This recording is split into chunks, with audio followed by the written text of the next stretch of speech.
اگر جگہ کی کمی ہے تو نیچے لان میں بھی انتظام ہے اور اوپر مسجد میں بھی بیٹھا جا سکتا ہے۔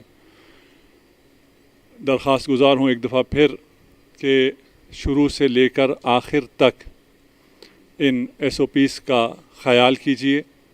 یہ اس لیے نہیں کہ حکومتی ایس او پیز ہیں، یہ اس لیے کہ ہم نے عزادار حسین ابن علی کا احترام کرنا ہے۔ انشاءاللہ آخر عشرے تک ہم اسی نظم و ضبط کا مظاہرہ کریں گے، اور والنٹیئر حضرات جس محنت سے یہ کام کر رہے ہیں اور آپ کے تعاون کے بغیر یہ ممکن نہیں تھا کہ اس انداز میں عزاداری بپا ہو سکے۔ عزاداری سید الشہداء حضرت آدم کے دور سے چلی آ رہی ہے۔ ہر نبی نے گریہ کیا، خاتم الانبیاء نے بھی گریہ کیا۔ رسالت میں آپ کو علم تھا کہ آپ کی بیٹی سیدۃ النساء العالمین فاطمۃ الزہراء سلام اللہ علیہا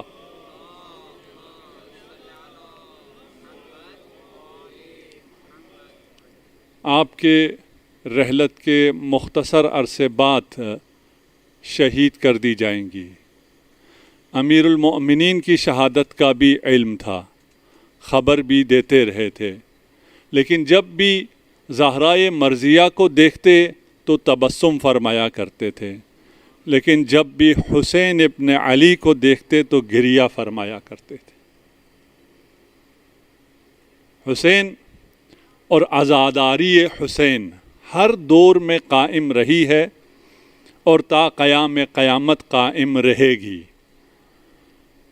ہر دور کے تقاضوں کے مطابق عزاداری میں تبدیلیاں آئی ہیں، اور ہم زمانہ بدل سکتا ہے، عزادار نہیں بدل سکتا، عزاداری تبدیل نہیں ہو سکتی۔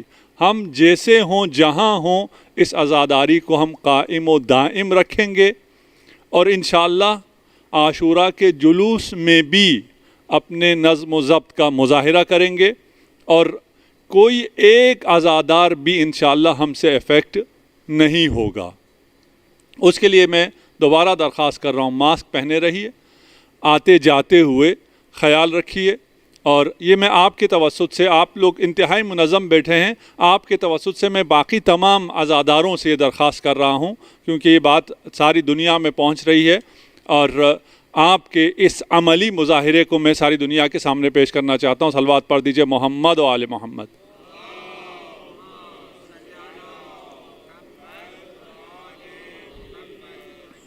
ایک عدد پنکھا چلا دیں گے تو میرے لیے آسانی ہو جائے گی۔ صلوات پڑھ دیں محمد و آل محمد۔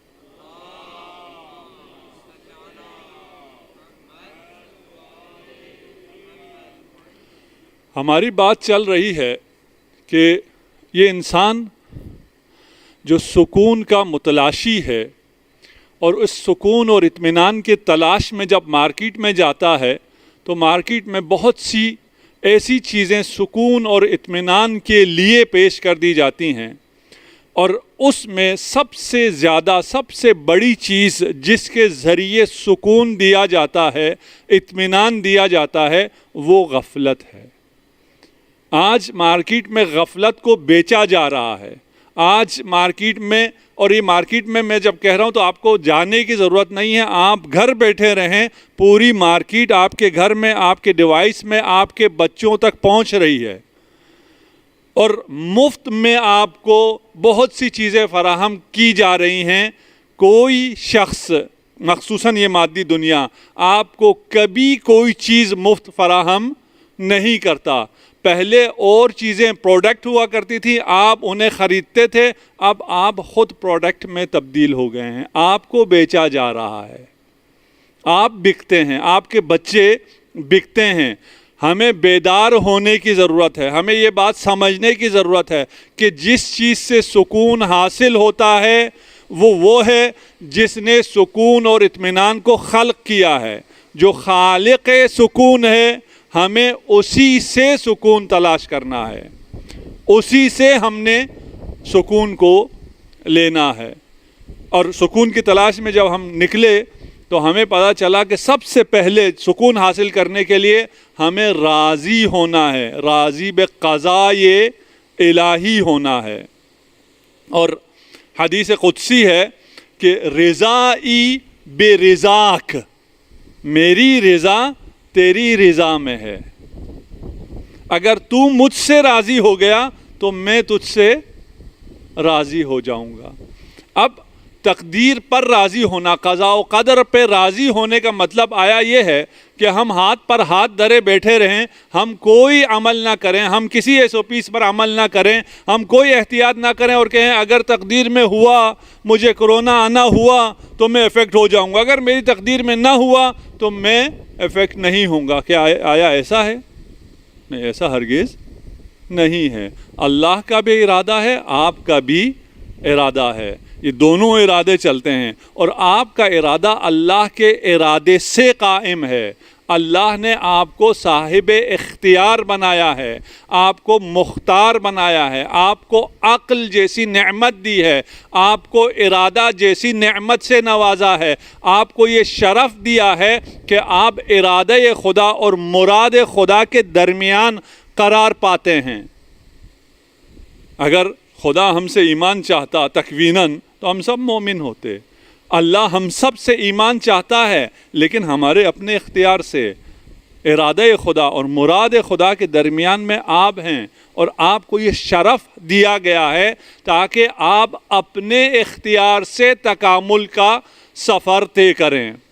بس یہ بات سمجھنا انتہائی ضروری ہے کہ اس کا مطلب یعنی راضی بے قضا ہونے کا مطلب ہاتھ پر ہاتھ دھرے رہنا نہیں ہے. انہم فتیۃ آمنوا بربہم وزدناہم ایمانا. اصحاب کہف کے لیے کہا کہ یہ وہ جوان ہیں جو اللہ پر ایمان لے کے آئے. یہ ایمان لے کر آئے تو اللہ نے ان کے ایمان میں, ان کے ہدایت میں اضافہ فرمایا. پہل آپ نے کرنی ہے. آپ اگر پہل کریں گے تو پھر خدا مزید عطا کرے گا. وَرَبَطْنَا عَلَىٰ قُلُوبِهِمْ اِذْ قَامُوا. وَرَبَطْنَا عَلَىٰ قُلُوبِهِمْ, ہم نے ان کے دلوں کو مضبوط کر دیا. کب مضبوط کیا؟ اِذْ قَامُوا, جب انہوں نے قیام کیا. پہل آپ کو کرنی ہے. آپ اگر قیام کریں گے, ہماری قوم و ملت کے اگر چند جوان قیام کر لیں ملک کو سنوارنے کے لیے, اس ملت کو سدھارنے کے لیے, چند جوان اگر سچے دل سے قیام کر لیں تو پھر خدا ان کے پشت پر ہے. اگر ہم اپنی حالت بدلنے کے لیے خود قیام نہیں کریں گے تو پھر خدا کی طرف سے کچھ بھی نہیں ہونے والا. یعنی پہل ہم نے کرنی ہے, ہم نے پہل کرنی ہے, خدا نے پہل کرنی ہے. خدا ہمیں بے شمار نعمتوں سے نواز چکا ہے. تمام تر نعمتیں دینے کے بعد, تمام تر صلاحیت دینے کے بعد, تمام تر حالات کو اور شرائط کو فراہم کرنے کے بعد آپ کو عقل دی, آپ کو قوت دیا, آپ کو ارادہ دیا. اب آپ کی طرف سے اگر حرکت ہوگی تو خدا کی طرف سے برکت آئے گی. وَرَبَطْنَا عَلَىٰ قُلُوبِهِمْ إِذْ قَامُوا. کہاں ہیں وہ جوان جو قیام کریں؟ اس انتظار میں نہ رہو کہ اگر ہم دلیر ہو گئے تو ہم قیام کریں گے. نہیں, اگر تم قیام کرو گے تو تم دلیر کر دیے جاؤ گے. اب اس دلیری کے انتظار میں نہ رہیں. جس کو اس بات پر یقین ہے کہ وہ خدا جو کہ قادر مطلق ہے آپ کے پشت پر ہے, اگر آپ کھڑے ہو جائیں تو آپ کے پشت پر خدا ہے, خدا کی نصرت آئے گی, اس کو دلیر ہونے میں دیر کہاں لگتی ہے؟ وہ اس بات کو کیوں سوچتا رہتا ہے پتہ نہیں میں کر سکتا ہوں یا میں نہیں کر سکتا. آپ کیسے نہیں کر سکتے؟ اگر آپ نہیں کر سکتے تو کون کر سکتا ہے؟ اگر آپ یعنی وہ شیعہ, وہ جوان جس کے پشت پر خدا کی طاقت ہے, وہ جس کی فائل ہر ہفتے امام زمانہ عجل اللہ فرجہ الشریف کو پیش ہوتی ہے, وہ نہیں کر سکتا تو کون کر سکتا ہے؟ آپ سے اگر غلطی ہو جائے تو امام آپ کے لیے استغفار کرتے ہیں. آپ کی غلطیوں کا تدارک کرنے کے لیے بھی آپ کے پاس شفیق باپ موجود ہے، مہربان امام موجود ہے. آپ کو کس چیز کا خوف ہے؟ آپ کیوں نہیں کھڑے ہو جاتے؟ آپ کس سے ڈرتے ہیں؟ کون سی ایسی طاقت ہے جو ہمارے جوانوں کو روک سکتی ہے، بڑھنے سے روک سکتی ہے، اس دنیا کو فتح کرنے سے روک سکتی ہے، دنیا کی خدمت کرنے سے روک سکتی ہے، ملک کو سنوارنے سے روک سکتی ہے؟ صرف اور صرف ان کی اپنی کچ فہمی.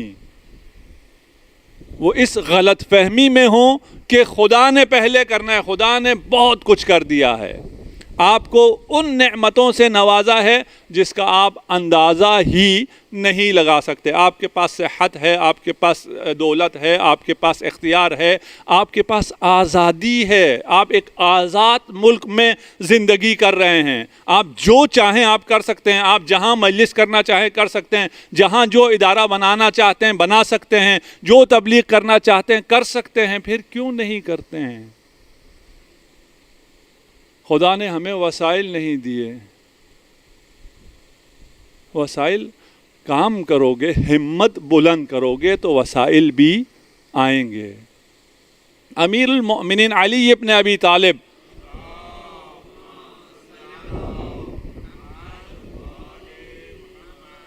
جس مقام پر پہنچے ہیں وہ اپنے عمل سے پہنچے ہیں. ہاں، خدا کو پہلے سے معلوم تھا کہ عمل علی ابن ابی طالب کیا ہوگا اور اپنی آزادی سے عمل کیا ہے. امیر المؤمنین مجبور نہیں تھے. ایسا نہیں تھا کہ تطہیر نازل ہو گئی ہے اس کے بعد امیر المؤمنین مجبور ہو گئے. نہیں، مجبور نہیں ہوئے. تمام عبادتیں، تمام ریاضتیں، تمام مجاہدت اپنی مرضی سے، اپنے اختیار سے، اپنے زور بازو سے خود امیر المؤمنین نے انجام دیا ہے. ابھی الحمدللہ کافی اچھا موسم ہو گیا ہے اور آپ تو، میں بھی صحیح بیٹھا تھا لیکن بغیر پنکھے کے یہاں تقریر کرنا ممکن نہیں ہو رہا تھا. اور جون جولائی میں تو اتنی گرمی یہاں ہوتی ہے کہ دن میں باہر نکلنا مشکل ہو جاتا ہے. اور جو زیارتوں پر گئے ہیں کربلا میں، نجف میں، کوفہ میں، اور شدید گرمی پڑتی ہے. اس گرمی میں جب سب سو جاتے تھے، کوئی باہر نہیں نکل سکتا تھا، امیر المؤمنین نماز ظہر کے بعد آ کر 2 نان شعیر کھانے کے بعد کوفہ کی گلیوں میں گھوما کرتے تھے. کسی نے عرض کیا، امیر المؤمنین آپ رات عبادت میں بسر کرتے ہیں، دن امور مملکت میں بسر کرتے ہیں، ظہر میں جب سب سو گئے ہیں، سب آرام کر رہے ہیں، سب گھروں میں دبک کے بیٹھے ہوئے ہیں، آپ کیوں یہاں آ جاتے ہیں، شہر میں گلیوں میں کیوں پھرتے ہیں؟ کہا اس لیے کہ اس وقت کوئی مظلوم ایسا نہ رہ جائے جو اپنی آواز بلند کرے اور مجھ تک وہ آواز نہ پہنچے اور میں سوتا رہوں، میں آرام کرتا رہوں. یہ ممکن نہیں ہے. ایک دن امیر المؤمنین کوفہ کی گلیوں میں ہیں، ایک شخص اپنی بیوی کے ساتھ جھگڑ رہا تھا اور بدزمانی کر رہا تھا اور اس کو اس نے گھر سے دھکے دے کے نکالا. باہر جب آئے امیر المؤمنین گلی میں تشریف فرما تھے. امیر المؤمنین نے کہا یہ بات اچھی نہیں ہے، ایسا مت کرو، اپنی بیویوں کے ساتھ نیک برتاؤ کرو. صرف اس شخص سے کہا ہے، ہم سے بھی کہا ہے، ہم سے بھی کہا ہے، ہم سب سے کہا ہے کہ آپ اپنی بیگمات کے ساتھ نیک برتاؤ کریں، ان کے ساتھ اچھی طرح گفتگو کریں. اختلاف ہو جاتا ہے جب ساتھ رہتے ہیں، لیکن آپ اگر طاقتور ہیں اس کا مطلب یہ نہیں ہے کہ آپ کے دل میں جو آئے، آپ کے زبان پر جو آئے وہ کہہ دیں.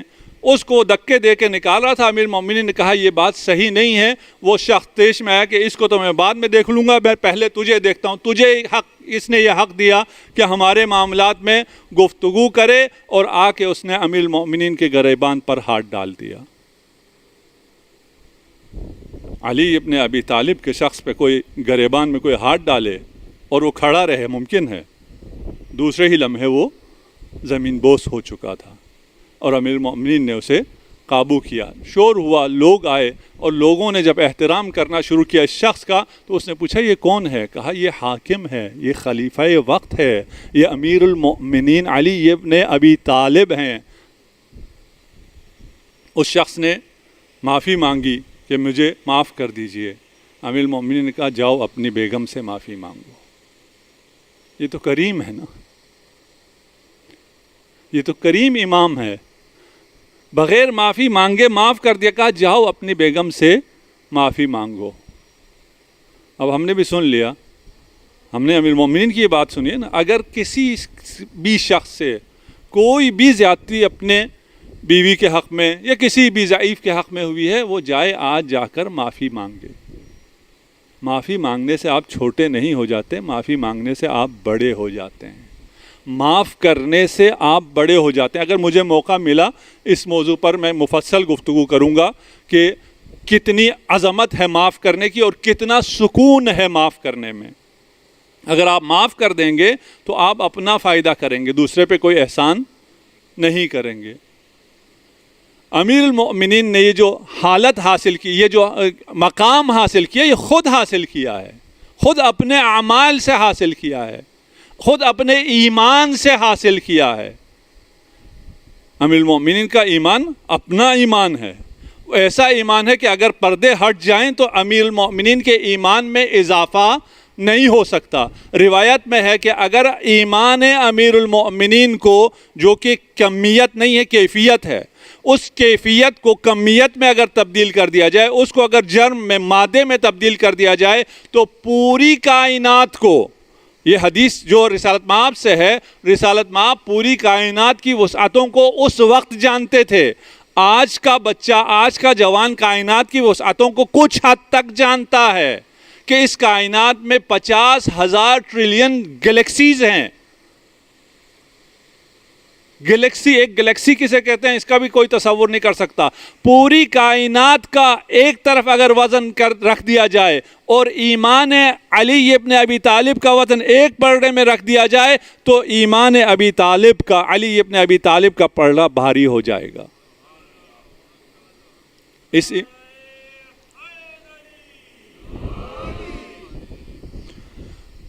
اس ایمان کو حاصل کرنا ہے, سب سے پہلے اپنے ویژن کو ٹھیک کرنا ہے, اپنے ورلڈ ویو کو ٹھیک کرنا ہے. آج کا جوان اگر کامیاب ہونا چاہتا ہے تو جو کتابیں پڑھتا ہے وہ ملینئرز اور بلینئرز کی کتابیں پڑھتا ہے. جو سکسیس سٹوریز پڑھتا ہے وہ بھی انہی بلینئرز کی سکسیس سٹوری پڑھتا ہے کہ یہ کیا کرتے ہیں, اور پھر ان کے مطابق ہم اپنی زندگی گزارنا چاہتے ہیں. جب ہمیں پتہ چلتا ہے جتنے بلینئرز ہیں, اکثر بلینئر جو ہیں صبح 4 بجے اٹھ جاتے ہیں, ہمارا جوان کہتا ہے ہاں صبح 4 بجے اٹھنا چاہیے. تجھے بلینئر سے یہ درس ملا, تجھے علی ابن ابی طالب سے یہ درس نہیں ملا جس نے سورج سے کہا میں نے ہمیشہ تجھے طلوع ہوتے ہوئے دیکھا ہے, تو نے کبھی مجھے سوتے ہوئے نہیں دیکھا. تو بلینئر سے کیوں انسپائر ہو جاتا ہے؟ تو بلینئر کو دیکھ کے تو کیوں سحر خیزی شروع کر دیتا ہے؟ اس بدبخت کے پاس اس وقت اٹھ کے کرنے کا کچھ بھی نہیں ہے, تیرے پاس اس وقت اٹھ کے کرنے کا بہت کچھ ہے. اپنی دید کو, اپنے ویژن کو, اپنے ورلڈ ویو کو صحیح کرنا ہے. 2 ورلڈ ویو ہیں, ایک مادی ہے, ایک الہی ہے. آپ کو میں قارون کی نسبت قرآن یہ دکھاتا ہے دونوں کو.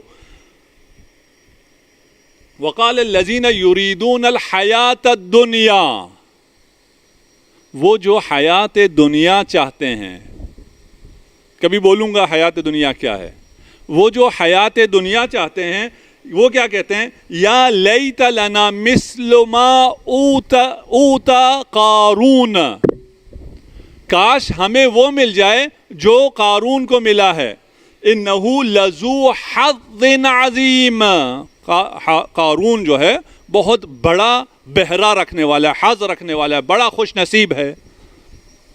قارون کون تھا؟ بلینئر.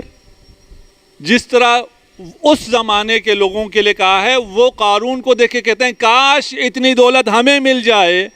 آج کا جوان بھی انہی کو دیکھ کے کہتا ہے کاش اتنی دولت مجھے مل جائے. میں آج کے کسی قارون کا نام نہیں لے رہا, آپ کے ذہنوں میں ہے, یہ ممبر مقدس ہے. اور اس کے مقابلے میں وقال الذین اوتوا العلم, قال الذین یریدون حیات الدنیا, اس کے مقابل میں کیا ہے؟ قال الذین اوتوا العلم, یعنی وہ لوگ جو یریدون حیات الدنیا وہ کون ہیں؟ جاہل. اس لیے کہ جو عالم ہیں وہ کیا کہتے ہیں؟ اس کے مقابل میں جب عالم آیا تو اس کے ادھر اس طرف والے کون ہوئے؟ جاہل ہو گئے.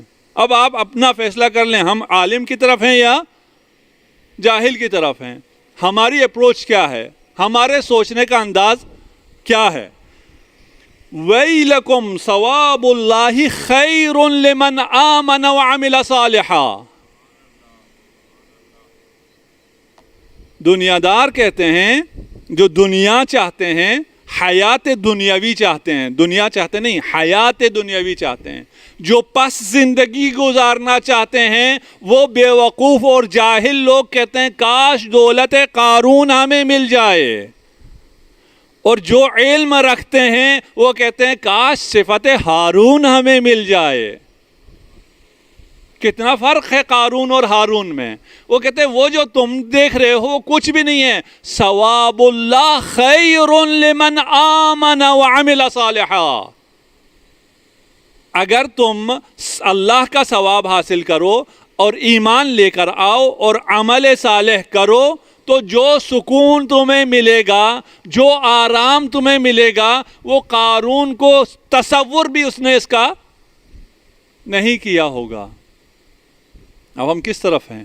ہم قارون کی طرف ہیں یا ہارون کی طرف؟ ہمیں دولت چاہیے یا ہمیں علم چاہیے؟ ہم اس بات کے بالکل خلاف نہیں ہے کہ آپ دولت نہ کمائیں.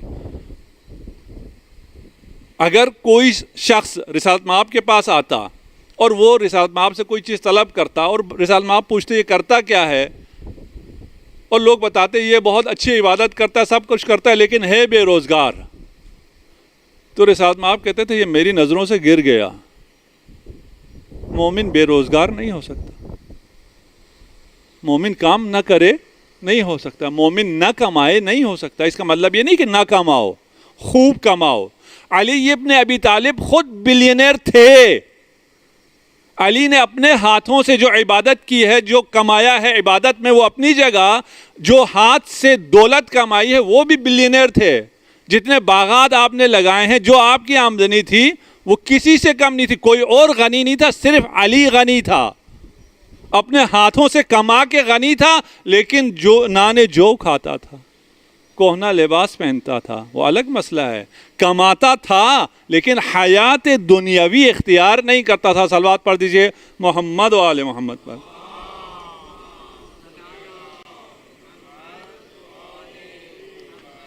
ایک پرسکون زندگی کے لیے ہمیں راضی ہونا ہے بے رضائے رب. اتنی خوبصورت زندگی ہو جائے گی آپ کی، اتنی خوبصورت کہ قابل تصور نہیں ہے، قابل وصف و بیان نہیں ہے. میں بیان نہیں کر سکتا، کہہ نہیں سکتا کہ آپ کتنی خوبصورت زندگی گزاریں گے، نہ ہی آپ کسی اور کو بتا سکتے ہیں. ایسی حالت ہے جسے آپ خود انجوائے کریں گے. کس صورت میں؟ اگر آپ راضی بے رضائے رب ہو جائیں. اچھا میں آخرت کا ایک بتا دوں، اور ہم نے پہلے کہا ہے کہ دنیا اور آخرت ایک ہے. ایسا نہیں ہے آخرت میں سکون ہو اور دنیا میں سکون نہ ہو. آخرت میں روایت میں ہے کہ ایک گروہ ایسا ہوگا جو قبروں سے اٹھایا جائے گا، اور قبروں سے اٹھانے کے بعد وہ سیدھا برق رفتاری کے ساتھ جنت کی طرف چلے جائیں گے. اور وہ جیسے ہی جنت میں پہنچیں گے، جنت میں جو فرشتے ہیں وہ بھی حیران رہ جائیں گے کہ یہ کہاں سے آگے، ابھی تو محشر بپا ہونا ہے، ابھی تو حساب اور کتاب ہونا ہے، ابھی تو صراط ہے، اور پھر ہر شخص نے جہنم سے گزرنا ہے. ان منکم الا واردھا. یہ کون ہیں جو بغیر حساب کتاب کے سیدھا یہاں پہنچے؟ ان سے کہا جائے گا تمہارا کوئی حساب کتاب ہوا؟ کہیں گے نہیں. تم صراط سے گزرے؟ کہیں گے نہیں. تم جہنم سے گزرے؟ کہیں نہیں. پھر کیسے یہاں ڈائریکٹ پہنچ گئے؟ کہا ہم میں ایک صفت ایسی تھی جس صفت کی وجہ سے اللہ نے آج ہم پر یہ لطف و کرم کیا ہے، بغیر حساب کتاب کے ہمیں جنت مل گئی ہے. وہ صفت کیا تھی تم میں؟ تم دنیا میں ایسا کیا کرتے تھے؟ کہا وہ کہیں گے مومنین، یعنی آپ لوگ کہیں گے، آپ لوگ اس دن جنت میں انشاءاللہ کہیں گے ہم لوگ راضی بے رضائے رب تھے. صلوات پڑھ دیجئے محمد و آل محمد.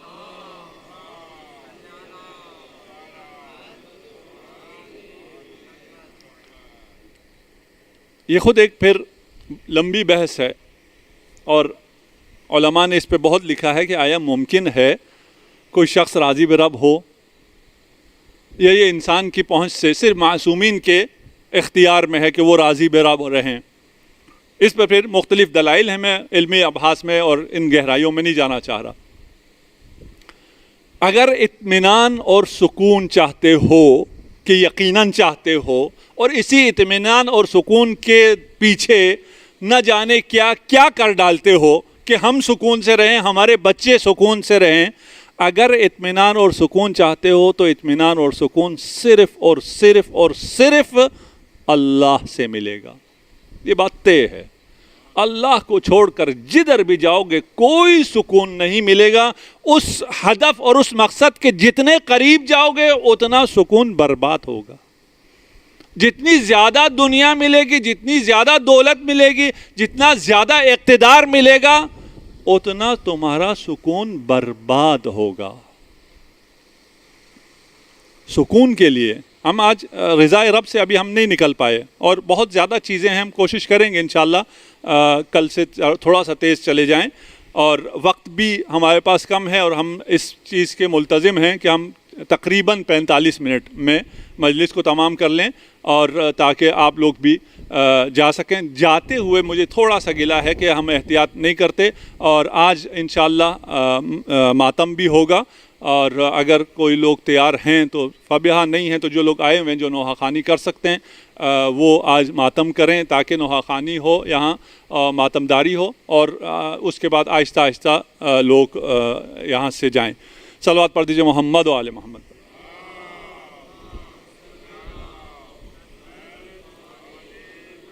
اگر سکون چاہیے تو خدا پر توکل کرو.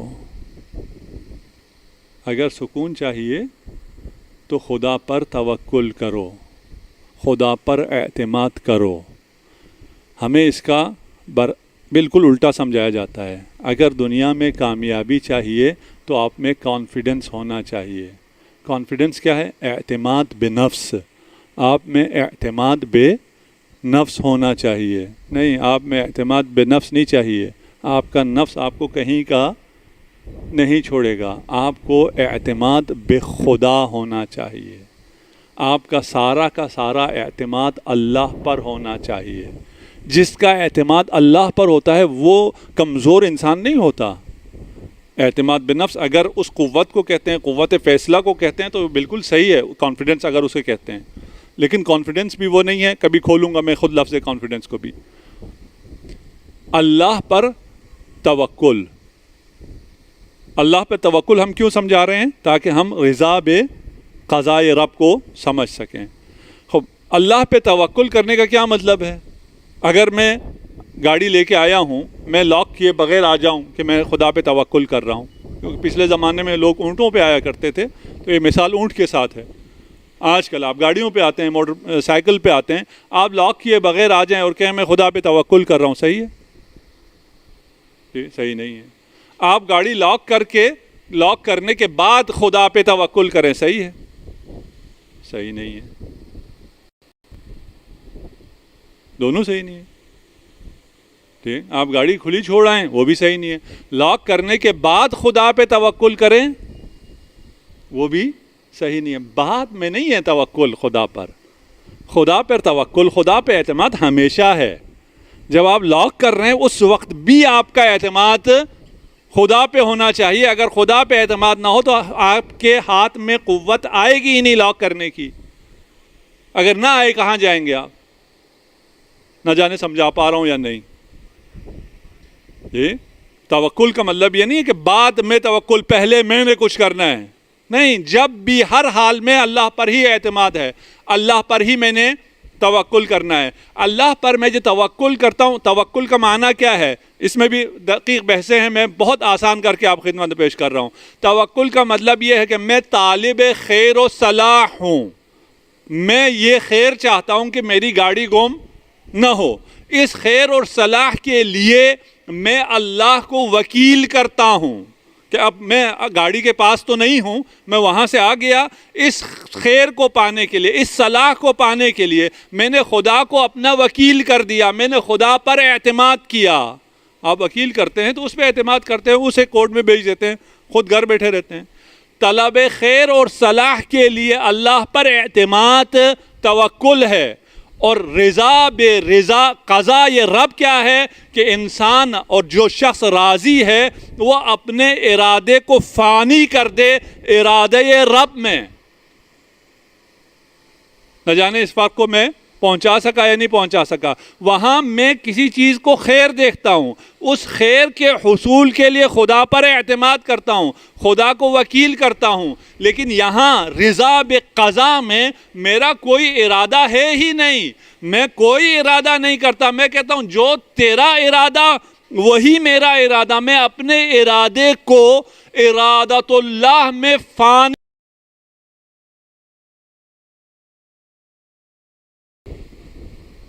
ہے. بہت عجیب مقام, اور اولیاء اللہ اس مقام پر ہیں. اسی دنیا میں اپنے ارادے کو فانی کر دیتے ہیں. اپنے آپ کو امام حسین نے اللہ کی ذات میں فنا کر دیا. فانی فی اللہ تھے امام. جب آپ اپنے آپ کو فانی کر دیں, یعنی اب آپ کچھ نہیں چاہتے. جب عرفاء سے پوچھا جاتا ہے تم کیا چاہتے ہو, کہتے ہیں ہم یہ چاہتے ہیں کہ ہم کچھ بھی نہ چاہیں. ہو سکتا ہے تم کچھ بھی نہ چاہو اور سب کچھ تمہارے وفق مراد ہو. ایسا بھی تو نہیں ہے نا کہ ہم کچھ بھی اپنے وفق مراد نہ چاہتے ہوں, جو ہم یعنی ہمارے لیے اچھا ہے ہم اس کو نہ چاہتے ہوں. ایسا تو نہیں ہے کہ ہم اپنے لیے بہترین چاہتے ہیں. خدا نے ہمیں عقل دیا ہے. اور ارادہ فانی کرنے کا مطلب یہ نہیں ہے کہ میں کچھ بھی ہو جاؤں, مجھے کوئی پرواہ نہیں ہے. نہیں, مجھے بہت پرواہ ہے. مجھے بہت پرواہ ہونے کے باوجود میں اپنا ارادہ کیوں فانی کر رہا ہوں؟ میں اس کے ارادے میں فانی کر رہا ہوں جو میرے حق میں بہت بہتر کرتا رہا ہے, کرتا رہے گا. جب میں خود کچھ نہیں کروں تو وہ میرے لیے بہت اچھا کرے گا. ایک وقت آئے گا, ہم سب پر آئے گا. یہ بلڈنگ یہاں رہے گی, یہ گنبد یہاں ہوگی, یہ پودے بھی ان میں سے کچھ شاید ہوں, لیکن ہم میں سے ایک شخص بھی اس دنیا میں نہیں ہوگا. 50-100 سال کی بات ہے. 100 سال بعد یہاں جتنے ہیں ان میں سے کوئی بھی نہیں ہوگا. کہاں ہوں گے ہم؟ قبروں میں ہوں گے. قبر میں ہمارا ارادہ ہے؟ نہیں, ہمارا کوئی ارادہ ختم. یہاں جب تک اس زمین کے اوپر تھے ہمارا ارادہ تھا. قبر میں جانے کے بعد ہمارا کوئی ارادہ ہے؟ ہمارا کوئی ارادہ نہیں ہے. جب ہمارا کوئی ارادہ ہے ہی نہیں تو وہاں ہمارے ساتھ کیا ہوگا؟ اگر خدا کے ساتھ ہوں تو وہی قبر روضۃ من ریاض الجنہ ہوگی. تم کچھ بھی نہیں کر سکتے. جہاں تم سب کچھ کر سکتے تھے وہاں تم چند میٹر کے گھر میں رہتے تھے, وہاں تم گرمی میں رہتے تھے, کبھی لوڈ شیڈنگ ہوتی تھی, کبھی کیا مسئلہ ہوتا تھا. اب جب قبر میں ہو, کچھ بھی نہیں کر سکتے ہو, تو تم جنت کے باغات میں سے ایک خوبصورت ترین باغ میں ہو. پھر کیا ہوگا؟ پھر جو تم چاہو گے تمہارا ہر ارادہ نافذ ہو جائے گا. کیوں؟ اس لیے کہ تمہارا ارادہ متصل ہو گیا ہے کن فیکون کے ساتھ. اگر متصل ہو جاؤ خدا کے ساتھ, نہ جانے میری باتیں پہنچ رہی ہیں نہیں پہنچ رہی, اور لائٹ کی وجہ سے مجھے آپ نظر بھی نہیں آ رہے. یہاں لائٹ بھی کم ہے تو میں آپ کے چہرے کے تاثرات بھی نہیں پڑھ سکتا کہ میں اس کے مطابق زیادہ شرح کروں یا کم گفتگو اور اختصار پر اکتفا کروں. اور الحمدللہ آپ بولتے بھی نہیں ہیں, جو میرے لیے بہت اچھا ہے.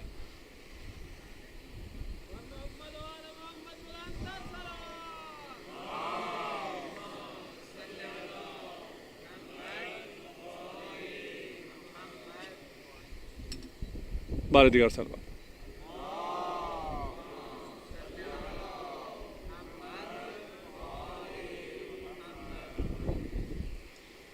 وقت پھر آ گیا اور آج میں کچھ باتیں پیش کرنا چاہ رہا تھا. مسئلہ یہ ہے کہ ہمیں اپنے جوانوں کو بھی سمجھنا چاہیے, اور ان کے لیے مشکلات بہت زیادہ ہیں. ہمیں اگر راضی بقضائے رب ہونا ہے تو ہمیں نماز پڑھنی ہے, اول وقت نماز پڑھنی ہے, نماز کو سمجھ کے پڑھنا ہے. نماز کا مطلب یہ ہے کہ ان الصلاۃ تنہی عن الفحشاء والمنکر, فحشاء اور منکر سے بھی ہمیں دور رہنا ہے. لیکن آج کل کے اس معاشرے میں ایسا ممکن نہیں ہے. آپ ہمیں لوگ کہتے ہیں کہ آپ بہت اچھی جگہوں میں رہتے ہیں, اچھے معاشرے میں رہتے ہیں, آپ کو پتہ ہی نہیں ہے معاشرہ کیسا ہے. میں لندن میں کچھ جوانوں کے ساتھ تھا تو انہوں نے ایسی باتیں جیسے آپ سے کر رہا ہوں ایسے ہی باتیں کر رہا تھا. کہا تم کسی اور دنیا سے آئے ہو اس لیے اس قسم کی باتیں کر رہے ہو, تم نے ہماری دنیا دیکھی ہی نہیں ہے ہم کس دنیا میں کیا بھگت رہے ہیں اور تم اس قسم کی عجیب عجیب باتیں کرتے ہو. ٹھیک. میں نے کہا میں نے جو دیکھا ہے وہ تو چھوڑ دو, میں تجھے رسالت مآب صلی اللہ علیہ وآلہ وسلم کے گھر لے جاتا ہوں.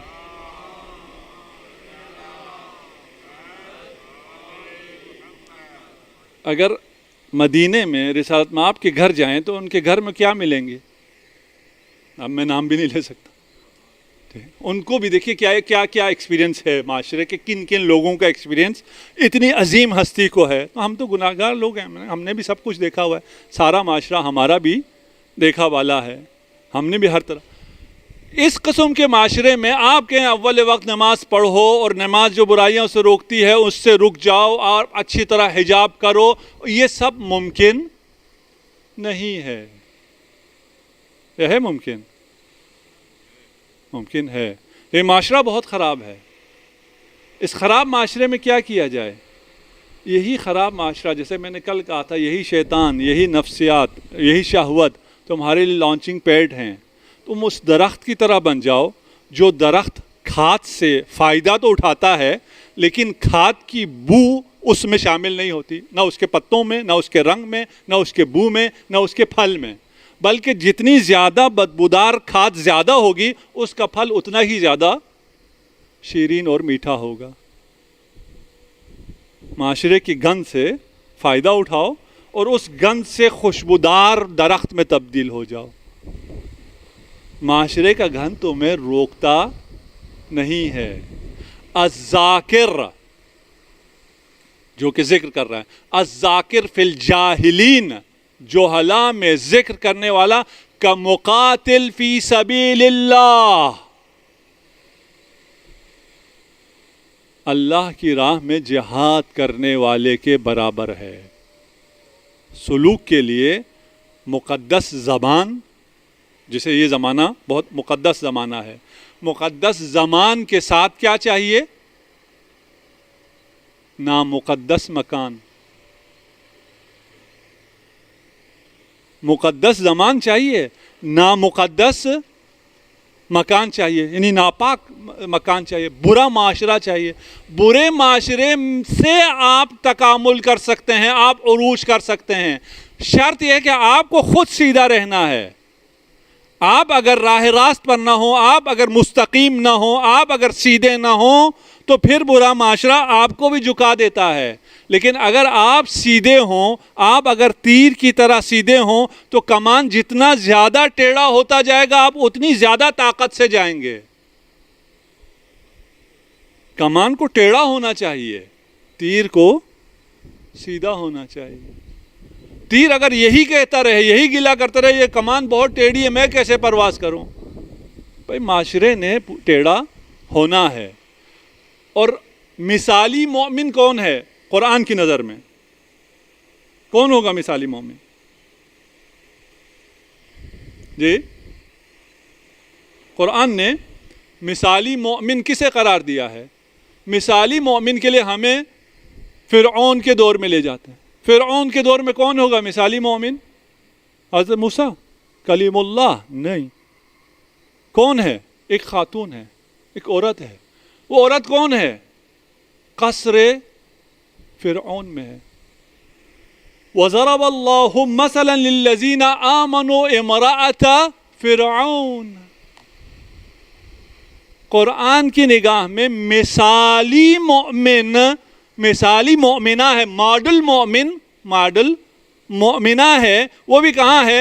آپ نے وہ معاشرہ اور وہ فساد دیکھا ہی نہیں ہے جو قصر فرعون میں فساد تھا, جو فحاشی وہاں تھی, جو ظلم وہاں تھا, جو جور وہاں تھا, دنیا بھر کی خرابی وہاں تھی, شرک وہاں تھا. انا ربکم الاعلی کہنے والا اس کا شوہر تھا, اس کے ہاتھ میں بھی تمام چیزیں اس کو میسر تھیں. ان تمام خراب معاشرے میں جب یہ خود مستقیم رہی تو ایسا پرواز کیا کہ مثالی مومنہ رہتی دنیا تک کے لیے قرآن میں خدا نے صرف اسی کی مثال دی.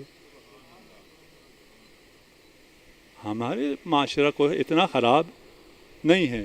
آپ ہو سکتا ہے کہ اچھا اتنا خراب نہیں ہے تو پھر ہم اتنے تکامل نہیں کر سکتے. جو کمزور لوگ ہیں, جو ایمان ضعیف ہے, جنہوں نے اپنے آپ کو نہیں بنایا, ہاں وہ نہیں جا سکتے. ان کو ان معاشروں سے، فساد سے بچنا ہے. برے معاشروں سے والدین اپنے بچوں کو بچائیں، والدین اپنے بچوں کا خاص خیال رکھیں. یہ ابھی بہت زیادہ، کیا کہوں میں، اس لفظ بھی نہیں بول سکتا، اتنا زیادہ خطرے میں ہیں. یہ بچے آپ کے ساتھ ہیں لیکن آپ کے ساتھ نہیں ہیں. ان کے پتہ نہیں کون کون دوست ہیں. یہ بالکل ایک مجازی ورچوئل ورلڈ میں ان کو لے کے جایا جا رہا ہے اور ہمیں خبر ہی نہیں ہے.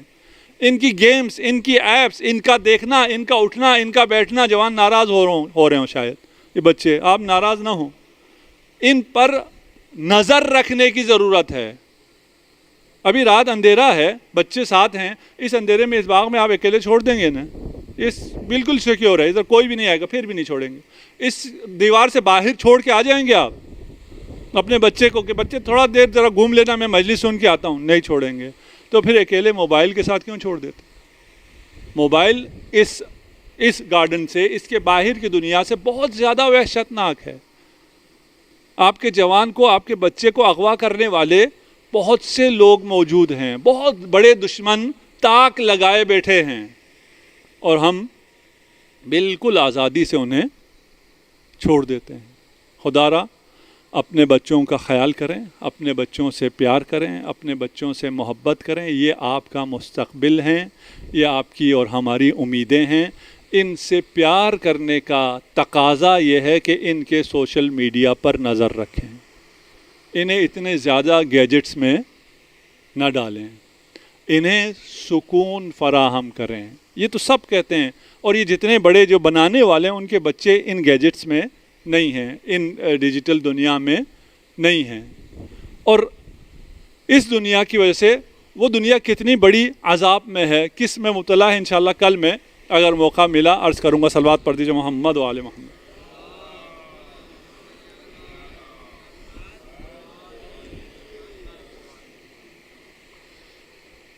ایک دن حضرت مظاہر، حبیب ابن مظاہر کے والد،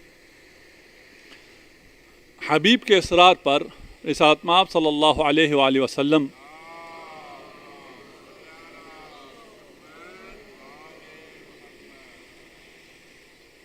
فضا کھلی ہونے کی وجہ سے، اور آپ لوگ کیونکہ بکھرے بیٹھے ہیں، شاید صلوات کی آواز مجھ تک صحیح نہیں پہنچتی، تو میرا حوصلہ کافی ڈاؤن ہو جاتا ہے. صلی علی محمد وآلہ. دعوت کرتے ہیں اور حبیب بچہ ہے اور انتہائی اشتیاق میں ہے، انتہائی شوق میں ہے کہ آج رسالت مآب اور امام حسین میرے گھر آ رہے ہیں، میری دعوت پر آ رہے ہیں.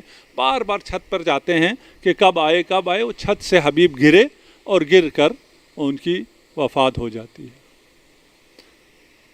اب گھر میں مہمان آنا ہے اور گھر میں فوتگی بھی ہو گئی ہو تو مہمانی تو دعوت تو ختم ہو جاتی ہے. والدین نے یہ فیصلہ کیا کہ جب رسالت مآب تشریف لائیں تو نہیں بتائیں گے، جب کھانا وانا کھا چکیں گے تو ہم بتائیں گے اور پھر کوئی تدفین کا انتظام کریں گے. جب امام حسین تشریف فرما ہوئے، دسترخوان پہ بیٹھے، کہا میرا دوست کہاں ہے، میرا حبیب کہاں ہے، اس کے بغیر میں کھانا شروع نہیں کروں گا. ابھی بتا بھی نہیں سکتے تھے. اتنے میں امام حسین نے آواز لگائی، اے حبیب تم کہاں ہو، آ جاؤ. حبیب نے وہاں سے پردے کے پیچھے سے آواز لگائی، لبیک یا میرے آقا، آپ کا غلام حاضر ہے. حسین کی آواز پر لبیک کہنے والا یہ بچہ ایک دفعہ پھر حسین کا خط پاتا ہے اور حسین کا خط دیکھ کر خدا کرے ہم سب کو کربلا جانا نصیب ہو، جلد از جلد یہ راستے کھل جائیں. خدا کرے 40 پر یہ تمام لوگ جو یہاں بیٹھے ہیں اور وہ تمام لوگ جو ہماری بات سن رہے ہیں کربلا معلیٰ کی زیارت کر سکیں. جب آپ جاتے ہیں تو پہلے حبیب آپ کا استقبال کرتے ہیں. قبر حبیب پہلے آپ کو خوش آمدید کہتی ہے، اور آپ وہاں جب حبیب کو سلام دیتے ہیں تو وہاں قبر حبیب پر لکھا ہوا ہے کہ یہ وہ فقیہ ہے جو ایک رات میں 1000 رکعت نماز پڑھا کرتا تھا۔ اس حبیب نے جب امام کا خط دیکھا، امام کے خط کو آنکھوں سے لگایا، بس میں مختصر کر دوں، اور غلام کو کوفے سے پہلے بھیجا، باہر کوفے سے باہر میرا انتظار کرنا۔ جب حبیب کو آنے میں دیر ہوئی تو غلام گھوڑے سے کہہ رہا تھا، اے گھوڑے بےتاب نہ ہونا، اگر حبیب نہ آئے، اگر میرے آقا نہ آئے تو میں خود تجھ پر سوار ہو کر حسین کی مدد کو جاؤں گا۔ حبیب آتے ہیں، کربلا پہنچتے ہیں، کربلا میں حبیب نے قدم رکھا، وہاں زینب کے چہرے پر مسرت کے آثار نمایاں ہوئے۔ فضہ خیمے کا پردہ اٹھاتی ہیں، حبیب تجھے زینب نے سلام بھیجا ہے۔ اجرکم علی اللہ، حبیب نے سر سے امامہ اتار دیا، سر پر خاک کربلا ڈال دی۔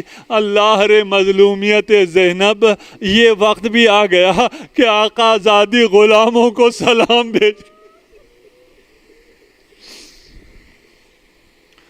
اجرکم علی اللہ۔ حبیب اس حالت میں داد شجاعت دیتے ہیں، جنگ کرتے ہیں، کچھ دیر بعد کچھ لوگوں کو فنار کرنے کے بعد حبیب واپس تشریف لاتے ہیں۔ حبیب خستہ ہیں، تشنا ہیں، گرد و غبار ہے۔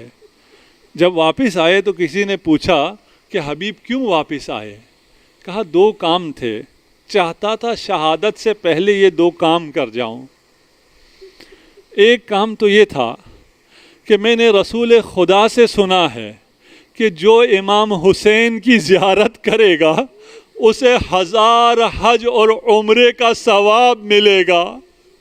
میں چاہتا تھا شہادت سے پہلے ایک دفعہ اور حسین کی زیارت کر لوں، اور دوسری تمنا یہ تھی کہ شہادت سے پہلے ایک دفعہ میں حسین پر گریہ کر لوں۔ خدا نے آپ کو یہ سعادت دی ہے، آپ فرش عزا پر ہیں، اپنے آوازوں کو رہا کیجئے۔ آپ کی آوازیں بلند ہوتی ہیں تو امام جعفر صادق دعا دیتے ہیں، امام دعا دیتے ہیں، میرا سلام ہو خدا کی رحمتیں ہوں ان آوازوں پر جو میرے جد حسین پر بلند ہوتی ہیں۔ حبیب نے داد شجاعت دی۔ جب شہید ہونے والے تھے، ایک صحابی سرانے آیا اور پوچھا کیا حال ہے؟ کہا میں تمہیں وصیت کرتا ہوں میرے بعد حسین کا خیال رکھنا۔ امام حسین تشریف لائے اور کہا حبیب تجھ پر میرا سلام ہو، جب تک تو زندہ تھا ہماری نصرت کرتا رہا اور وقت آخر میرے لیے وصیت کر کے جا رہا ہے۔ کربلا کا میدان ختم ہوا، عاشور ہو گئی، کربلا میں زہرا کا گلشن اجڑ گیا، تمام سروں کو لے کر لشکر اعداء چلے کوفہ کے پاس سے گزر رہے تھے۔ ایک نیزے پر حبیب کا سر تھا۔ حبیب کا بیٹا قاسم آیا، اس شقی سے کہا جتنا پیسہ لینا ہے، جو ہدیہ لینا ہے لے لو، میرے باپ کا سر مجھے دے دو۔ لیکن وہ نہ مانا کہ انعام تو مجھے شام سے ملے گا۔ قاسم گیا، اپنے چند دوستوں کے ساتھ دوبارہ واپس آیا، حملہ کر کے اپنے باپ کا سر چھین لیا، اور یہ کہتے ہوئے زین العابدین کے سامنے سے چلا کہ جس شخص کا جوان بیٹا زندہ ہو اس کا سر نو کے نیزے پر نہیں رہ سکتا۔ میرا سلام امام زین العابدین پر جس کے ہاتھ رسن بستا ہے،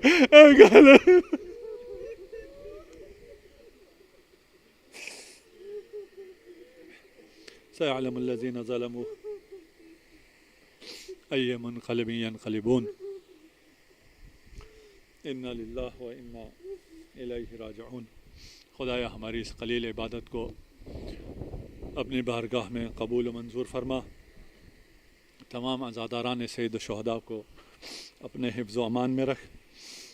ہم سب کو اور تمام عزاداروں کو دنیا میں جہاں کہیں ہیں انہیں اس وائرس سے، اس وبا سے محفوظ و مصون فرما. تمام مریضوں کو اور خصوصاً اس وائرس سے جو مبتلا ہیں انہیں شفائے عاجل عنایت فرما. جو مریض بیمارستانوں میں، ہسپتالوں میں ہیں انہیں جلد از جلد شفا دے اور اس عشرے میں انہیں عبادت عزا میں شریک فرما. تمام مسلمانوں کی، مومنین کی جو پریشانیاں ہیں انہیں برطرف فرما. جو لوگ جنہوں نے اس مرکز کی تعمیر میں مدد کی اور جن کی بدولت یہ عظیم الشان مرکز قائم و دائم ہے، آج الحاج مصطفیٰ گوکل ان کی بہت بڑی خدمات ہیں اس مرکز کے قیام کے لیے. مریض بھی ہیں، ان کی صحت و سلامتی کے لیے، طول عمر کے لیے دعا گو ہیں. اور تمام وہ مومنین جنہوں نے اس فرش اعظم میں حصہ ڈالا ہے، خدا ان سب کی توفیقات خیر میں اضافہ فرما. اور سید محیمن بہبہانی اس فرش اعظم کے لیے ان کا بھرپور تعاون ہے. فاقہ شکنی میں بھی تعاون فرماتے ہیں، اور بھی مومنین ہیں جو اس سلسلے میں تعاون کرتے ہیں. خدایا ان کو تمام آفات سماوی و عرضی سے محفوظ و مصون فرما. انہیں ان کے مال میں، ان کی اولاد میں، ان کی زندگیوں میں برکت عنایت فرما. ہم سب کو امام زمانہ عجل اللہ فرجہ الشریف کے اعوان و انصار میں سے قرار دے. امام زمانہ کے ظہور میں تعجیل فرما.